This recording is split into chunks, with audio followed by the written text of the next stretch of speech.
La peur est une émotion primaire qui a évolué pour nous protéger des dangers. Elle trouve son origine dans le cerveau, notamment dans l'amygdale, qui joue un rôle central dans le traitement des émotions comme la peur et l'anxiété.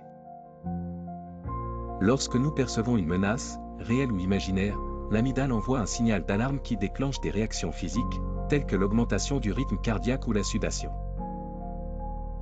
Ces réactions sont destinées à nous préparer à combattre ou à fuir. Cependant, la peur peut détourner nos comportements en nous poussant à éviter les situations redoutées, limitant ainsi notre potentiel et notre confiance en nous.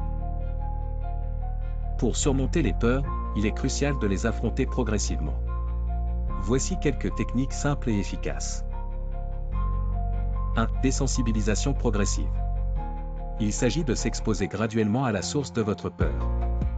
Par exemple, si vous avez peur de parler en public, commencez par vous entraîner devant un miroir, puis parler devant un ami, et augmentez lentement l'audience à des groupes plus grands.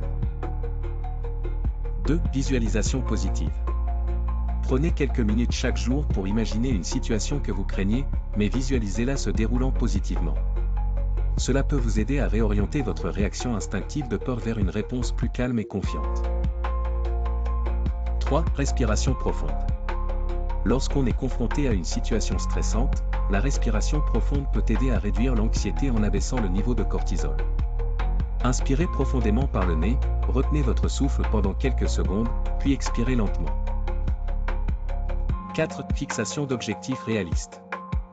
Définissez des objectifs atteignables et progressez par étapes. Fêter chaque petite victoire renforce la confiance et réduit la peur. Exemple concret, vous pouvez utiliser la désensibilisation progressive pour surmonter la peur de conduire en commençant par conduire dans des endroits familiers et peu fréquentés, avant de passer à des trajets plus complexes. Dans le cadre d'une présentation, la visualisation positive peut vous aider à vous préparer en imaginant comment captiver votre audience, tandis que la respiration profonde peut être un outil efficace pour calmer le trac juste avant de prendre la parole. Pour renforcer la confiance en soi, essayez les exercices suivants.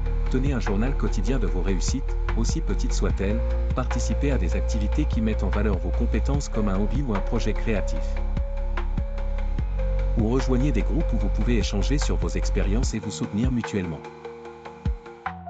Pour maintenir vos progrès sur le long terme, il est important de rester consiste dans vos efforts. Établissez une routine, par exemple un moment dédié chaque jour à pratiquer une des techniques ci-dessus.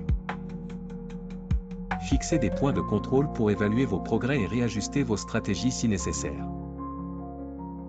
Les signes de progrès incluent un sentiment accru de calme dans les situations qui autrefois vous terrorisaient, une volonté croissante de confronter vos peurs, et une meilleure gestion des réactions émotionnelles, telles que la nervosité.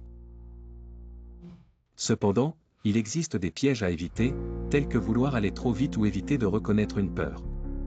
Cela peut conduire à un sentiment de frustration ou d'échec.